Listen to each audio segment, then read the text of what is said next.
Greetings and welcome to week 11 of our Mapping Our World course. Mapping the world and everything that's in it. That's a big task for this course, but you're doing a great job. Joseph Kursky here, your instructor. Keep up the good work. You know, we're living in a time where different organizations can track our activities through space and time. Now, how many of you have a fitness app on your phone that tracks your walks, your runs, your cycle rides, etc.? Do you share that information? And if you do, who do you share it with? And if you do share it, does it matter if other people can figure out basically where you live based on the many tracks around your apartment, your house, your residence? Well, many have begun describing our era as living in a surveillance society. Since 2008, for example, there have been even I would argue before that, but a proliferation of all kinds of devices that can monitor societal movements. And in your readings, you'll get into what's an internal kind of device and what's an external kind of device. You'll get into things like stream gauging stations, wildfire perimeter monitors, and other things, webcams, traffic cams, GPS on your phone, you sharing your fitness app. All of these things contribute to lots of location information in our society, and many of those location pieces are tied to individuals. Now, who cares about where you are located? Well, for one thing, advertisers. They care about what kind of stores you go to, what your buying habits are, even interior to stores.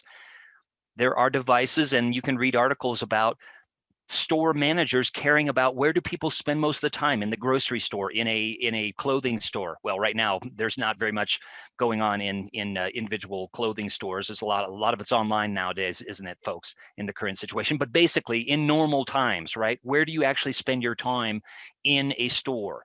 Or in another kind of venue, you know, for example, an amusement park, would people care about, you know, in what part of the park are people spending most of their time on? For example, if you went to, I don't know, Disneyland or Knott's Berry Farm or something like that, or Disney World, to assess the different popularity of certain rides or certain attractions in that park. The idea here is that maps are powerful tools, and they increasingly are touching on our individual locations. And so that raises concern over location privacy.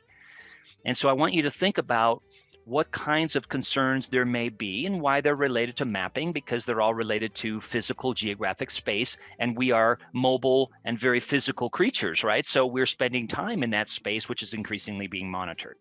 Now, in the one of the activities in this unit, I think you'll find it fascinating because it presents the following scenarios. Since 2008, U cards have been equipped with radio frequency identification chips. Now imagine that the university decides to install near every doorway, doors between inside and outside, and as well as doors between rooms, scanners powerful enough to detect your card and confirm your identity so that you don't even have to remove your card from your pocket for it to be read. Now you can simply walk from building to building or room to room if you've already been granted access, and the door will be unlocked so you can pass through. Now, with every scan of your U card, the university would therefore possess a new piece of knowledge, a new piece of data about your movement around campus.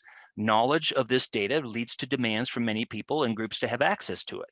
Campus security wants to track suspicious patterns of movement. The administration and faculty want to measure the attendance rate for classes. Social scientists want to study daily activities of everyone who attends or works at the university, and so on. So you're going to get into different stakeholders and who wants access to location information. And then I want you to think about, while you're going through those scenarios, should I care about this kind of stuff? Why should I care about this kind of stuff?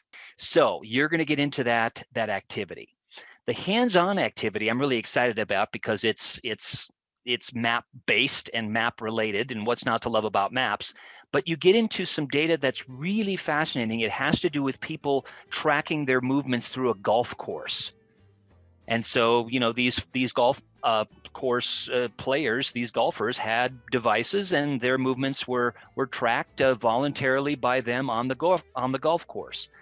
And, you know, location is critical to success in golf, right? The angle, the slope, I'm not a golfer, but I've golfed a few times, but it's very important to know about these things. And there are golf applications that actually do some based on your location and the location of the tee and the location of the actual pole that goes into the hole on the green.